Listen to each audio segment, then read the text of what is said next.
ध्यायन्ति योगिनः कामदं मोक्षदं चैव ओंकाराय नमो। मंगलम भगवान वीरो मंगलम गौतमो गणी मंगलम कुंद कुंदार्यो जैन धर्मोस्तु मंगलम। सर्वमंगल मांगल्यम सर्वकल्याणकारकम प्रधानां सर्वधर्माणां जैनम जयतु शासनम। जैनम जयतु शासनम जैनम जयतु। इस भवतरु का मूल एक जानहु मिथ्या भाव ताको कर निरमूल अब करिए मोक्ष उपाय करिए मोक्ष उपाय। जय बोलो देव शास्त्र गुरु की जय। आश्रव तत्व संबंधी भूल मोक्ष मार्ग प्रकाशक ग्रंथ के चौथे अधिकार के आधार से नियमित स्वाध्याय के क्रम में अपन विचार कर रहे हैं। अब आपको दो पैराग्राफ में टोटल साहब ने दो प्रकार की भूल बताई है आश्रव तत्व संबंधी, वो आपको बतानी है, फिर उसके आगे तीसरे पैराग्राफ की बात करेंगे, है ना। पहले पैराग्राफ में तो ये बताया है कि यह जीव स्वभाव भाव और विभाव भाव में भिन्नता भाषित नहीं करता, है ना। एक कर्म के निमित्त से होने वाले भाव और एक स्वभाव भाव, दोनों के बीच में भिन्नता इस जीव को भाषित नहीं होती, है ना। तो वो जो विभाव भाव है वो तो है आश्रव भाव, और जो स्वभाव है वो जीव का स्वभाव, है ना। तो दोनों की भिन्नता भाषित नहीं होने से उसे आश्रव तत्व संबंधी भूल बनी रहती है। पहले पैराग्राफ की तो विषय वस्तु यह है। दूसरे पैराग्राफ की विषय वस्तु यह है कि आश्रव भाव दुख रूप है, ऐसा इसको भाषित नहीं होता। क्या दूसरे नंबर की क्या विषय वस्तु दूसरे पैराग्राफ की बाबूजी? आश्रव भाव वर्तमान में दुख रूप है, आगामी काल में दुख देने वाले हैं, ऐसा इसको भाषित नहीं होता। दूसरा, यह दुखी तो अपने कसाय भावों से होता है और कारण बाहर की सामग्री पर मढ़ता है। तो ये दूसरे नंबर की भूल हो गई। यह भी आश्रव तत्व संबंधी भूल है, ठीक है। दोनों भूल आपको पक्की याद रहेगी। बोलो क्या है बाबूजी? पहले नंबर की भूल क्या है? पहले पैराग्राफ की विषय वस्तु है स्वभाव और विभाव, दोनों की भिन्नता इसको भाषित नहीं होती। किस जीव को? सामान्य मिथ्या दृष्टि जो चौथे अधिकार के में टोडरमल साहब ने लिया, उस जीव को। दूसरे नंबर की क्या है अंतर? क्या है दूसरे नंबर का? आश्रव दुख रूप है, ऐसा इसको नहीं लगता। क्या? अब आप अपने अंदर से पूछना, वास्तव में आपको आश्रव दुख रूप लगता है या नहीं लगता? आश्रव भाव, ठीक है ना। कि कोई एक आश्रव दुख रूप रखता है और कोई एक आश्रव सुख रूप लगता है, ऐसा है क्या है? ये आप अंदर में अपने से पूछना। यदि समस्त आश्रव आपको दुख रूप नहीं लगते, तब तक समझ लेना अभी हम मिथ्यात्व के पाले में खड़े हो। इतनी बात समझ में आ गई आपको? कितनी बात समझ में आ गई?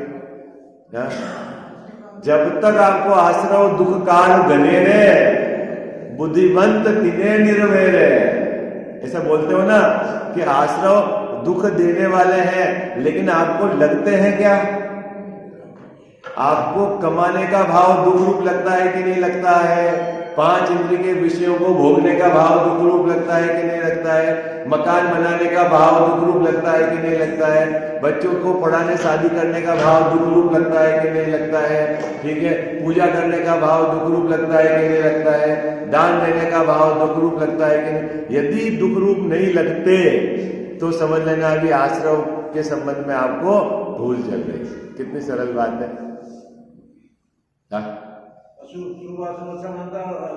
वो अभी सातवें अधिकार में पढ़ेंगे, वो जैन मिथ्या दृष्टि है। अभी तो सामान्य मिथ्या दृष्टि की बात कर रहे है ना।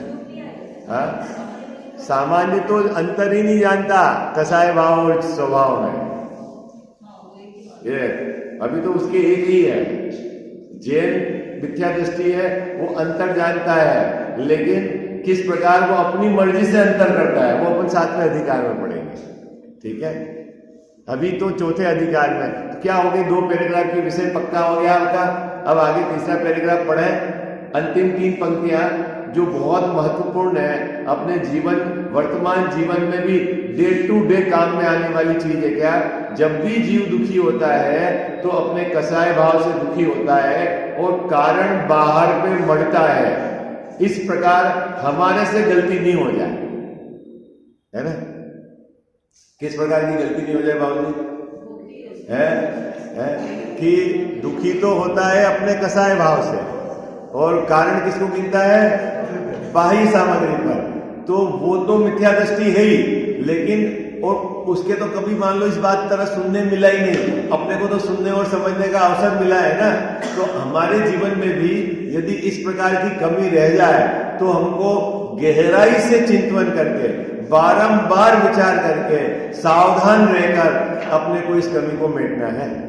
क्या है बात पकड़ में आ गई। ये बात टोटल मेरे साथ ने यहाँ दूसरे पैराग्राफ की अंतिम 3 पंक्तियों में यहाँ उद्धृत की है। देखो पढ़ता हूं।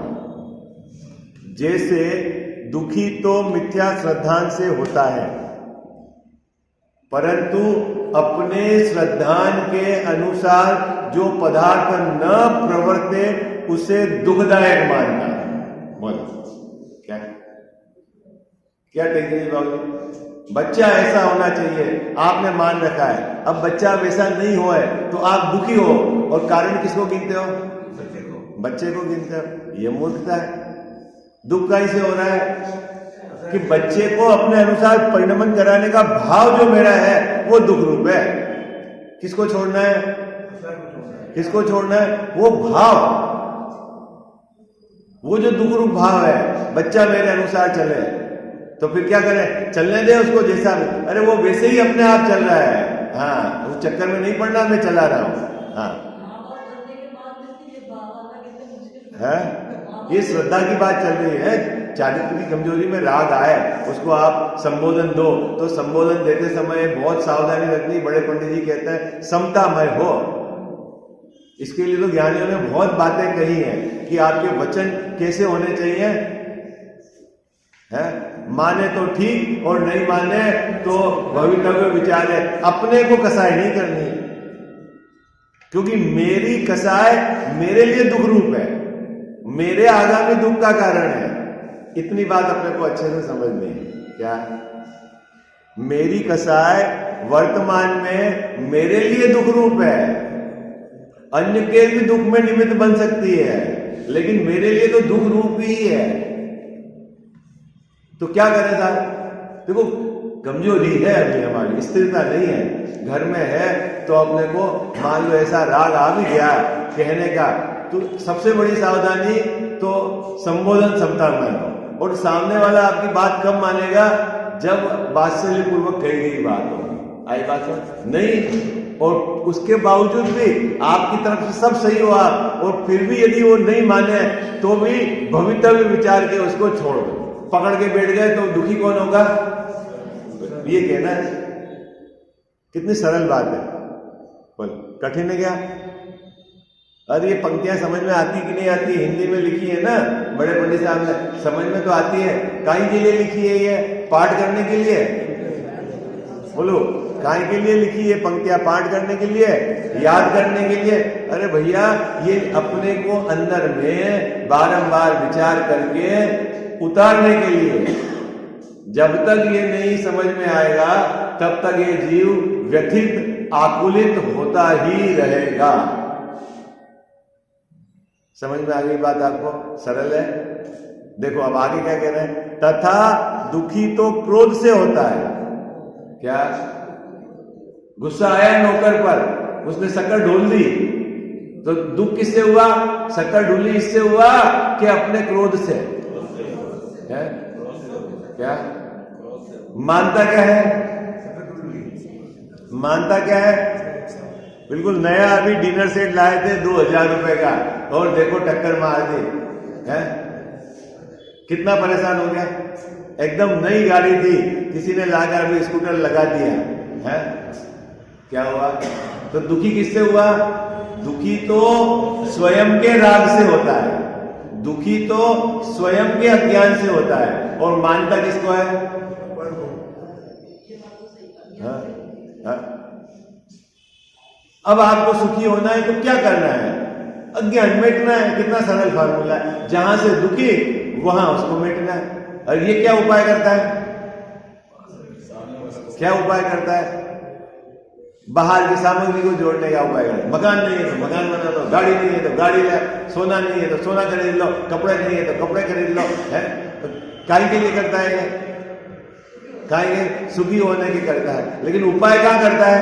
कसाय मिटाने में उपाय नहीं करता है, सामग्री जोड़ने का उपाय करता है। और वहां कभी अपनी इच्छा के अनुसार बाहर में सामग्री मिल गई तो चौड़ा हो जाएगा, और नहीं मिली तो व्यथित हो जाएगा। लेकिन ये विचार नहीं करता कि वो स्वतंत्र परिणमन है। मैं जग का करता क्या काम है? याद रहेगा आपको? क्या याद रहेगा?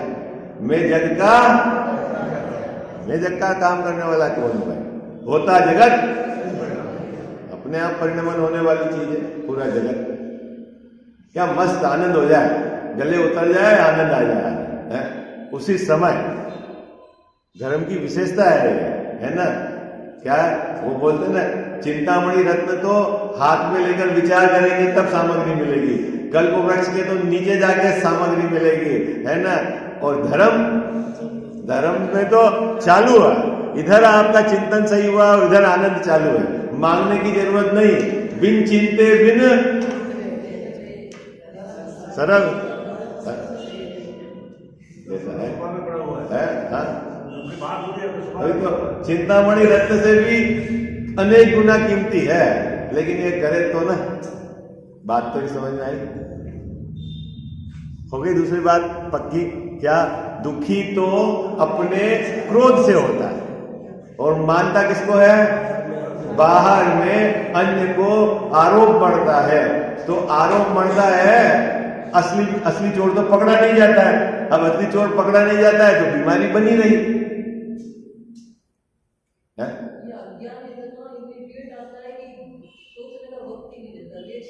एक्चुअली क्या है, ये ज्ञानाभ्यास की कमी है। बहुत गहराई से ज्ञानाभ्यास और भेद ज्ञान की धारा चले ना, तब आपको जाके शांति हो। आप यह सोच रहे हो आधा पौना घंटा अपन ने आज स्वाध्याय कर लिया, पौन घंटा तो आपको क्या सिर्फ बताया जा रहा है दिन भर किस प्रकार के चिंतन चलने चाहिए, आपकी धारा कैसी है। और लगातार भेद विज्ञान, लगातार आपका वस्तु स्वरूप के अनुरूप चिंतन चलेगा तो फिर आपकी धीरे धीरे दृढ़ता आएगी। और फिर मान लो कोई लाभ हानि, कोई परिस्थितियां विपरीत भी हो जाएगी, तब आप क्षमता रख सकोगे। भावना तो सबकी है कि हमारे क्षमता रहे, लेकिन उपाय सही नहीं है। भावना तो हमारी सबकी है कि हमारा समाधि पूर्वक देह छूटे, लेकिन उपाय सही नहीं है। क्योंकि देह समाधि पूर्वक कब छूटेगा दादाजी? जब जीवन समाधि वाला रहेगा तब। क्या? हाँ, मरण तो एक समय का है। क्या? अब वो कौन सा समय कब है अजीत भैया, वो क्या पता? जीवन समाधि में। समाधि किसको कहें, है ना? बाहर की कैसी भी परिस्थिति है, आप विटनेस रहो, साक्षी रहो, बस ये है आपको अभ्यास करना है। कैसी भी परिस्थिति रहे, रितेश भाई जब किसी ने आपको कहा गाली दे दी, हम साक्षी। किसी ने बोल दिया, आपकी प्रशंसा कर दी, साक्षी। बच्चे ने सेवा करी तो ठीक, नहीं करी तो ठीक। अपने को क्या रखना है? साक्षी, विटनेस, गारंटर है हम तो। सही है, क्या दिक्कत है? अरे बोलो, कठिन है कि सरल है? हाँ, कठिन है सरल है? बोलो। आपकी आवाज ही नहीं आ रही, इतने सारे लोग बैठे हैं। सरल है कि कठिन है? अभी आप समाधि मरण की भावना भा रहे हो तो समाधि पूर्वक जीवन तो करो। जब मरण हो जाएगा तो उसका नाम समाधि मरण है। क्या दिक्कत है? ये और उसमें उपाय जोड़ता है, यूं चाहिए, एक चटाई चाहिए, 2 जोड़ी कपड़े रखना है, ये छोड़ देना। अरे चक्कर में नहीं पड़ना, वो नहीं है। क्या घास चाहिए, चटाई चाहिए, उसके लिए समाधि मरण के लिए ये कहां चाहिए? समाधि के लिए तो समाधि पूर्वक जीवन चाहिए।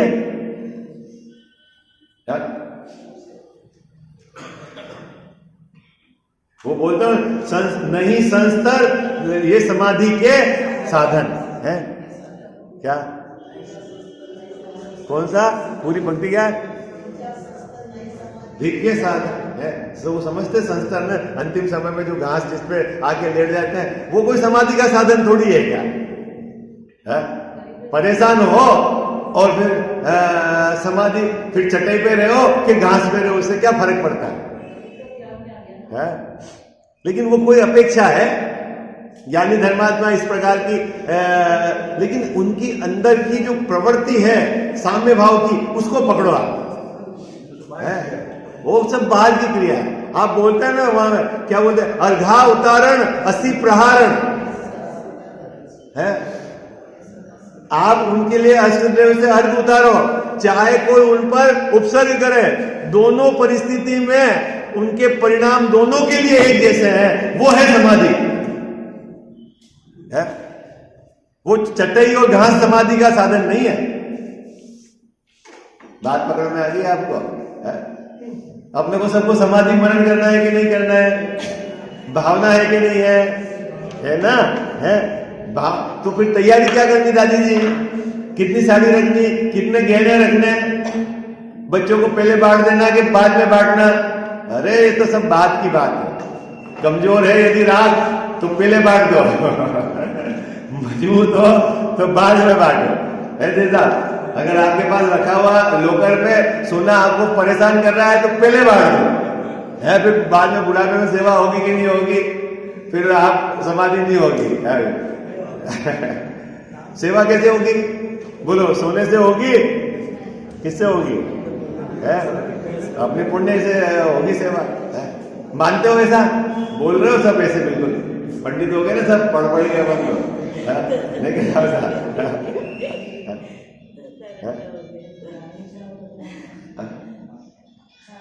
साहब ये जो जैन दर्शन है ये जीवन में उतारने का है, तब असली लाभ मिलेगा। हर परिस्थिति में साम्य भाव रहे, ये अपना अभ्यास समाधि का। जो उदय जनित बाहर में सामग्री है उसमें फेरफार नहीं करना। कितना हल्का हो गया तुम बोलो? कितना हल्का हो गया भाई साहब? कितना हल्का हो गया? बाहर की उदय जनित सामग्री में कोई फेरफार नहीं करना, ऐसा कोई विकल्प ही नहीं आया। कितना निर्भर हो गया जी। अपने विकारी भाव अपने को दुख रूप लगे तो उसको मिटाएगा। नहीं होना चाहता तो संसार में रख देगा। फिर वो बोल रोज भगवान के सामने तो बोलता है जन्म मरण मिटने के लिए जल अर्पित कर रहा हूं, तो इसकी पूजा सही कहां हूं? उपाय तो करता नहीं जन्म मरण मिटने का, 8 कर्म को मिटने का उपाय तो करता नहीं, संसार ताप को हरने का उपाय तो करता नहीं, और रोज खड़े खड़े भगवान के सामने जल चंदन अक्षत सब चढ़ा रहा है। अभी पता है आपको, भगवान तो केवल ज्ञानी है, उनको सब मालूम है ये अंदर क्या चाह रहा है और बाहर क्या बोल रहा है। हाई बात समझ में? आप सबको धोखा, अपने को भी धोखा दे सकते हो, लेकिन केवल ज्ञानी को तो सब पता है नहीं गजा सा है। इसलिए भैया जो सरल और सहज हो जीवन के अंदर, ये निधि है। यहां क्या कह रहे हैं? तथा दुखी तो क्रोध से होता है, परंतु जिससे क्रोध किया हो उसको दुखदायक मानता है। जिस पे गुस्सा आया उसके कारण मैं दुखी हुआ। दुखी तो लोभ से होता है। क्या ऋषभ जी भाई साहब, दुखी किससे है? लोभ से। किसके लोभ से? स्वयं के लोभ से। 5 इंद्रिय के विषयों की लोभ हो, अपने यश का लोभ हो, अपनी प्रसिद्धि का लोभ हो, है ये उसके कारण दुखी है। आपने अभी एक आयोजन हुआ और हमारा नाम नहीं लिया। हम साल भर तो सुबह क्लास लेते हैं और ऐसी कैसी समाज है हम तो उनके लिए फ्री में रोज सुबह प्रवचन करते हैं। और परेशान किससे है? स्वयं के लोभ से। और किसके माथे में बढ़ता है? समाज के माथे बढ़ जाता है, कार्यकारिणी के माथे बढ़ जाता है। हमारा नाम ऊपर नहीं लिखा है इन्होंने आमंत्रण पत्रिका में, है। बीमारी किसकी है? अजित भैया, बीमारी किसकी है? बीमारी तो है स्वयं की। और माथे किसके पड़ता है? वो सामने। ये पता चल जाए तो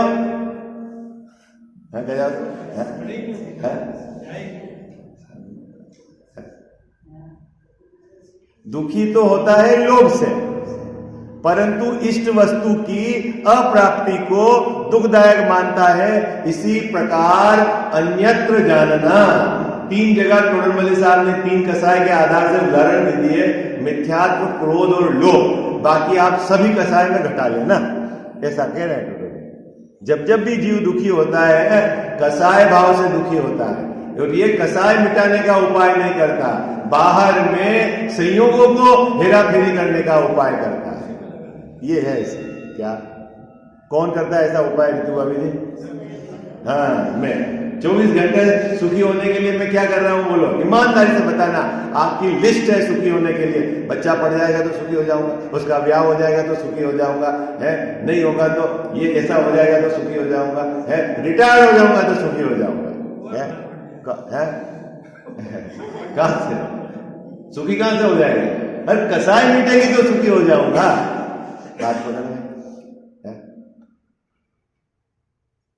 अभी गड़बड़, अपन तो गड़बड़ नहीं करेंगे, है। यहां बैठे वाले तो गड़बड़ नहीं करेंगे। अब तो बढ़े आगे, फिर आप बोलोगे आप तो बढ़ा ही नहीं रहे हो आगे विषय, है। विषय पूरा करना है कि अंदर उतारना है? विषय तो वैसे ही अपन तो पढ़ के आए ना चौथा अधिकार। चलो अब आगे। अब तीसरा पक्ष टोडरमल्ली साहब ने, तथा इन भावों का जैसा फल आता है। किन भावों का? कसाय भाव का जैसा फल आता है वैसा इसको भाषित नहीं होता। गजब की बात है। पुण्य का फल कैसा भाषित होता है आपको? कैसा भाषित होता है गजाव साहब? अच्छा लगता है, भाषित होता है। वास्तव में पुण्य का फल अच्छा है? तो फिर ये जिसके आश्रव तत्व संबंधी भूल है। कसाय भाव का फल कैसा आएगा? बुरा ही आएगा। अब ये पुण्य में कम बुरा है और पाप में अधिक बुरा है। दोनों बुरे ही हैं, लेकिन इसने बुरे नहीं माने, एक को भला माना है और एक को बुरा माना है। ये इसके आश्रव तत्व संबंधी भूल है। बोलो, कितने को समझ में आ गई बात? हाँ, तो सभी धर्म मिथ्या दृष्टि है सब, उसमें क्या दिक्कत है? उसके आधार से हम अन्य को अज्ञानी देखकर अपने अज्ञान को हम सुरक्षित थोड़ी रख सकते हैं। अरे अपने दिगंबर जैन में 99% विपरीत दिशा में है, उनको आधार बनाकर आप विपरीत में खड़े रहोगे तो आप भी मिथ्या दृष्टि के पाले में हो। क्या रहस्य है? 6 माह 8 समय में 608 जीव समझेंगे। अब आपको किधर के पाले में खड़े होना है? जा स्वतंत्र हो आप। जिसका अनंत संसार बाकी है उसके समझ में नहीं आएगा आचार्यों की बात।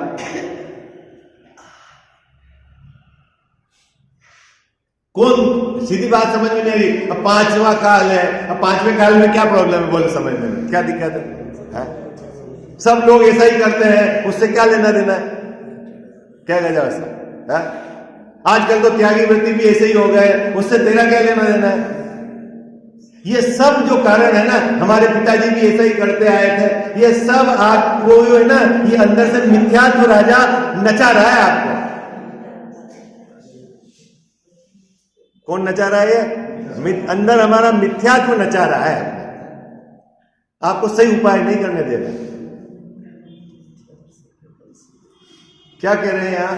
आश्रव भावों का, कसायों का जैसा फल भासित होना चाहिए ऐसा इसको भासित नहीं होता है, ये कह रहे हैं। देखो, इन भावों का जैसा फल आता है, पुण्य भाव का फल कैसा आता है कहते साहब, कम दुख रूप, और पाप भाव का फल कैसा आता है, अधिक दुख रूप, ऐसा इसको भासित नहीं होता है। तो ये क्या करता है, पुण्य भाव का फल सुख रूप और पाप भाव का फल दुख रूप, ये आश्रव तत्व संबंधी भूल है।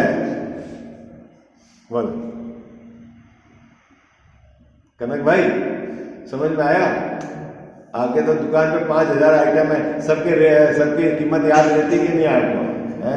यहाँ तो थोड़े से फार्मूले जैन धर्म के, क्या है, क्या वो याद रखने हैं हमने। क्या आश्रम भाव कैसे हैं, दुख रूप, उनका फल कैसा आएगा, दुख रूप। अब ये किसी को सुख रूप माने, ये मिथ्यात्व है, ये कह रहे हैं। देखो अब आगे पढ़ते हैं, इनकी तीव्रता से नरकादिक होते हैं। कितनी सुंदर बात लिखी, क्या लिखी गजाव साहब, अगर कसाई की तीव्रता होगी तो जीव नरक में जाएगा, और कसाई की मंदता होगी तो जीव स्वर्ग में जाएगा। लेकिन संसार का संसार नहीं रहा, मोक्ष कहां हुआ भाई साहब, मोक्ष कहां हुआ? आप बोलते हो ना बाहुबली भगवान के सामने, पुण्याधिक से स्वर्गाधिक पद बार बार पा जाता हूं, उसमें क्या दम है? क्या बोलते हो गजाव साहब, बोलो, आप तो रोज पूजा करते हो, क्या बोलते हो भगवान के सामने, बोलो, पुण्य भाव से स्वर्गाधिक पद बार बार पा जाता हूं। फिर आगे, हाँ, अब तक मुझे अनर्थ पद नहीं मिला, इसीलिए मैं आपके पास आया हूं, और फिर तेरे को पुण्य की चाशनी है। जिस पुण्य भाव कर करके मैं बार बार स्वर्ग चला गया, लेकिन मेरा दुख नहीं मिटा, मुझे अनंत पद नहीं मिला, मेरी परिणति में सुख नहीं आया, और फिर तेरे को पुण्य भाव का जोर है। क्या बोलता है तू भगवान के सामने, खबर है तेरे को?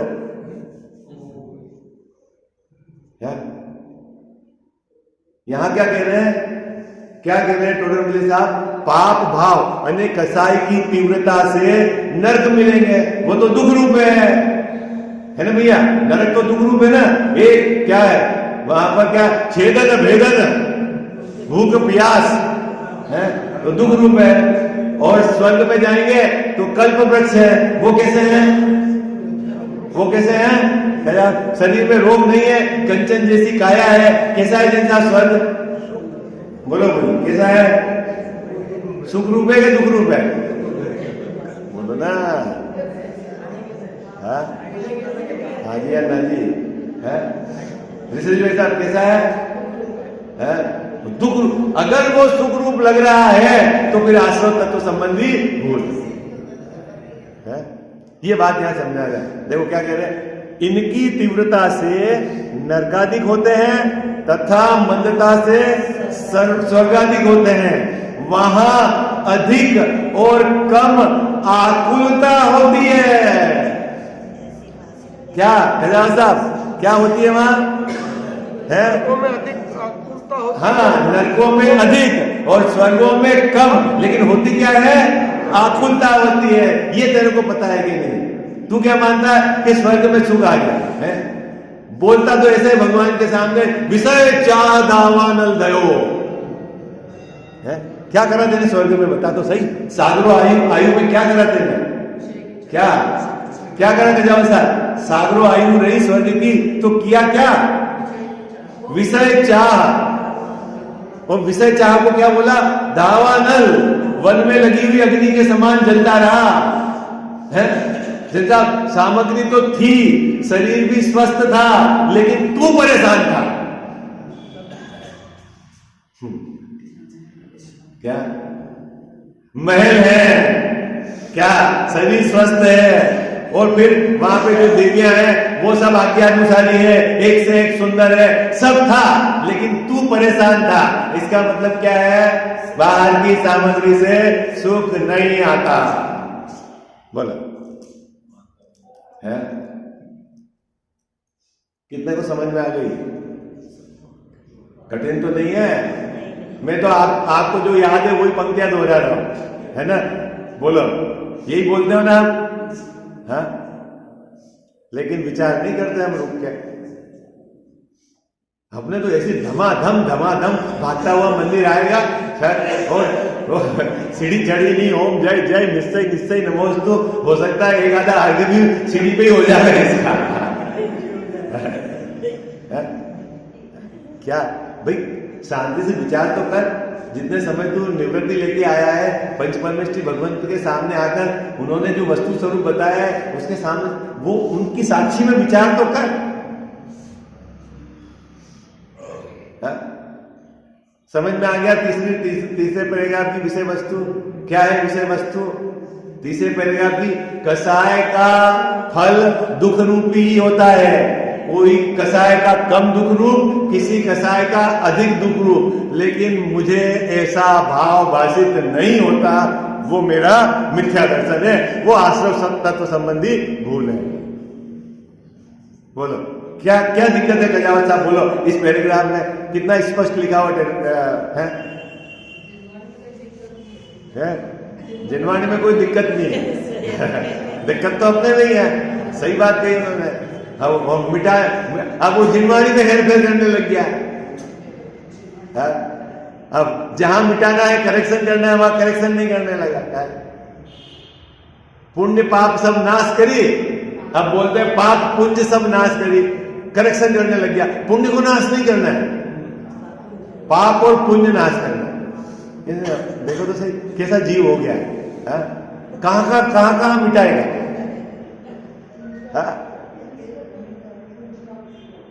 पुण्य मतलब ढेर इकट्ठा, पाप के पुण्य को नाश करना है, पुण्य को नाश नहीं करना है। वो पूजा में अपनी मर्जी से चेंज कर दी वो पाठ में। भाई आचार्यों की बात तो समझ, और जिन्होंने लिखा है उन ज्ञानी की बात को तो समझ। करेक्शन करने के चक्कर में मत रहे, अभी तेरी समझ बहुत कमजोर है। बोलो भाई, पैराग्राफ समझ में आ गई? ठीक है, अब आप पढ़ो, आपको भाव पकड़ में आता है कि नहीं आता है? देखो मैं पढ़ता हूं, आप रुक के शांति से विचार करना। टोडरमल साहब ने क्या कहा? देखो, इन भावों का मतलब इन भावों का, आश्रव भावों का जैसा फल आता है, जैसा फल आता है मतलब उसमें फल दो तरह से गिनना, एक वर्तमान में और एक आगामी काल में। क्या फल कैसा गिनना है अपने को? दो गिनना है, एक तो वर्तमान में और एक आगामी काल में। कैसा पुण्य भाव कर रहे हैं वर्तमान में, कैसा है वो? कम दुख रूप, और आगामी काल में कैसा है? उसका कम दुख रूप फल। ऐसा आपको भाषित होता है? अगर कसाई की तीव्रता है तो वर्तमान में तीव्र दुख और आगामी काल में भी तीव्र दुख, ऐसा फल आपको भाषित होता है? वैसा भाषित नहीं होता। आई बात समझ? इनकी तीव्रता से नरकादिक होते हैं। कि नर्क कैसे जाता है भैया?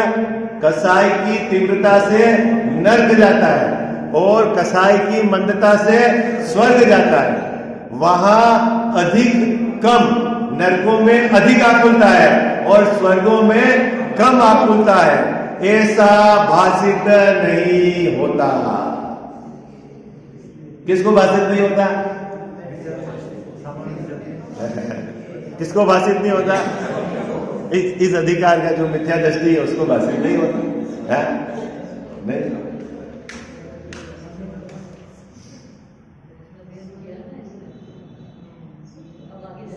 अब आगे, अभी क्यों बुरे नहीं लगते हैं?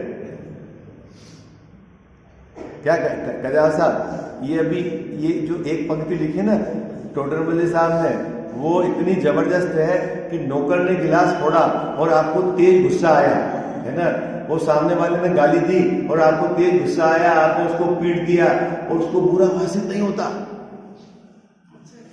जिस कसाई से जो स्वयं दुखी हुआ, जिस कसाई से आगामी काल में ये जीव दुखी हुआ, उसको बुरा भाषित नहीं होता। नौकर को आपने गाली दे दी, उसको आपने पीट दिया, तो देख के नहीं चलता। तुझे पता नहीं कमाने में कितना समय लगता है, कितनी परेशानी है? चार बातें उसको सिखा दी और बुरा नहीं लगता। क्यों नहीं? तो यहाँ कह रहे हैं इसीलिए वे बुरे नहीं लगते। कारण यह है कि वे अपने किए भाषित होते हैं। हो किसके किए हैं कनक भाई? हाँ, अपने किए भाषित होते हैं। इसका मतलब है उन कसाय का ये स्वयं कर्ता बनता है। अपने किए भाषित, और जो काम अपन करे, कजाम साहब है, दूसरों के काम में तो गलती निकालना हो, अपने हाथ की जली हुई रोटी भी अच्छी लगती है जैसा बढ़िया बनाई है? और दूसरे के जरा सा काली हो जाए, अरे बनाते नहीं आती है? तो जो कसाय है ना, अपने स्वयं की हुई है, इसलिए उसको बुरा कैसे माने है? घर से निकाल दिया बेटे को, साहब ये नहीं, हाँ पिताजी के पास उसके मित्र आए, अरे क्यों निकाल दिया? अरे एक ही तो बेटा था। अरे नालायक है, ये परेशान है, हाँ हमने अपने पैसे से कमाया है, सब बनाया, रहेगा घूमता रहेगा, पता चलेगा। अरे भाई ये जो कसाय है ना, ये दुख रूप है, तो क्या करे क्या? अब उसको कसाय दुख रूप लगती नहीं है, कसाय से क्यों? अपनी की है। अब जब दुख रूप लगेगी नहीं तो मिटाएगा कैसे? बोलो भाई। देखो एक बात बताऊं, अपन सब यहाँ बैठे हैं, अपन को तो ऐसा लग रहा नहीं हमको कसाय दुख रूप लगती है, चक्कर में न पड़ना। यदि आपको दुख रूप लगती ना तो आप मिटाने का उद्यम करते हैं। हाँ, अभी अपन सब पंडित नहीं हो गए। आई बात समझ में? हाँ, सबके साथ ये बीमारी है क्या भाई साहब? कसाय दुख रूप लगे तो मिटाए, बोला है? जैसे पत्नी से नहीं पटती, दुख रूप लगती है तो नोटिस दे दो, तलाक ले लो। दुख रूप क्या लगता है? पत्नी अपनी कसाय दुख रूप लगे तो फिर उसको नोटिस नहीं देते हो? बोलो ना। हाँ, कहां से कहां भाई दुख रूप वो लगे ही नहीं है? अरे पिताजी से नहीं पटे, पिताजी घर दुख रूप लगे अलग हो जाए, लेकिन कसाय दुख रूप लगे तो कसाय से मिलने पड़े, लेकिन पड़ता नहीं है वो। हाँ भाई, अलग हो जाओ ना। जब घर से नहीं पट रही तो घर से अलग हो गए, अब जब कसाय भिन्न दुख रूप लगे तो कसाय से भिन्न पड़ो, लेकिन पड़ा आज तक ही कसाय से भिन्न।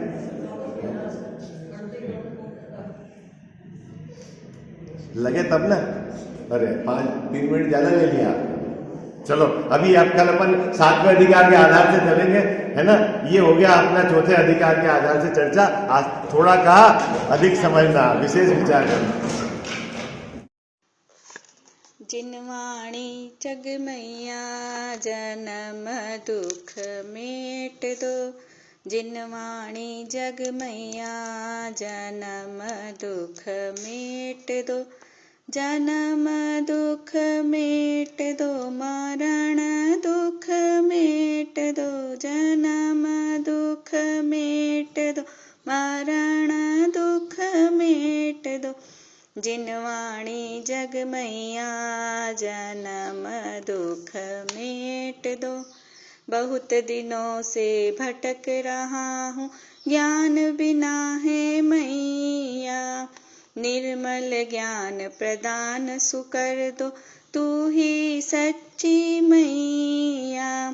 गुण स्थानों का अनुभव हमको हो जावे जग मैया, चढ़े उन्हीं पर क्रम से हम थे, होवे कर्म खिपैया। मेटो जामन मरण हमारा, इतनी वंती मैया, तुमको शीश त्रिलोकी नमावे, तू ही सच्ची मैया। वस्तु एक अनेक रूप है, अनुभव सबका न्यारा, हर विवाद का हल हो सकता साधवाद के द्वारा। जिनवाणी जग मैया जन्म दुख मेट दो, जन्म दुख मेट दो, मरण दुख मेट दो। जावाणी के ज्ञान ते सूझे लोकालोक, सोवाणी मस्तक चढ़ो सदा देत हूँ धोख,